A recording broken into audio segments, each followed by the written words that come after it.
Driver का ॲम्ब्युलन्सला? हां हे बाहेर लावली किती वेळ झाले आलेले?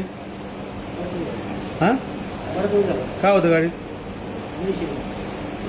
मेडिसिन. बरं मग तुम्ही कशाला थांबले इथं?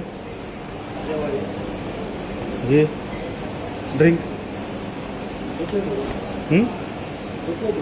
मग आलं वाटतं तुम्हाला? मग आलं वाटतं मग कशामुळे घेते विचारत तुम्हाला? तुम्ही एवढे मोठे ॲम्ब्युलन्स चालवताय आणि तुमच्याकडे तुम्ही ड्रिंक करून राहिले, हे तुम्हाला शोभलं पाहिजे साहेब.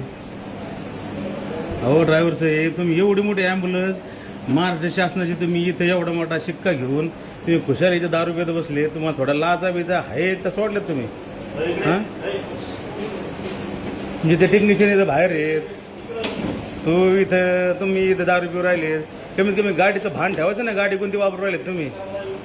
तुमच्या पर्सनल गाडी थोडीच आहे. हां तुमची पर्सनल गाडी आहे की ती?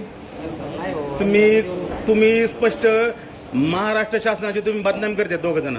तुम्ही दोघं ना इकडे येतो बरा येतो बरा, तू इथं उभा राहा. तू सांगितलं बरं का मी. हे बघ अजून विषय वाढेल बरं का. हे बघ तुम्ही टेक्निशियन आहेत ना, हा माणूस दारू पिऊ राहिलाय. हां इकडे उभा राहा तू, इकडे उभा राहा तू. मी तुला काय सांगतोय, हे दारू पितोय तुम्हाला समजत नाही. घेऊ ड्रायव्हर आहे ना. उद्या जर काही कमी जास्त झालं तुमच्या गाडीमध्ये काय माल आहे? टोटली बाकी काहीच नाही, फक्त बेड आणि द्या काय विषय.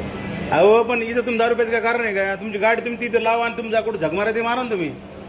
ह्या गाडी घेऊन कशात थांबता तुम्ही? शासनाचे बदनाम करता ना तुम्ही. आम्ही पार्सल केलं, आम्ही तिकडे गावाकडे जाऊ. हे काय करू राहिलं इथं?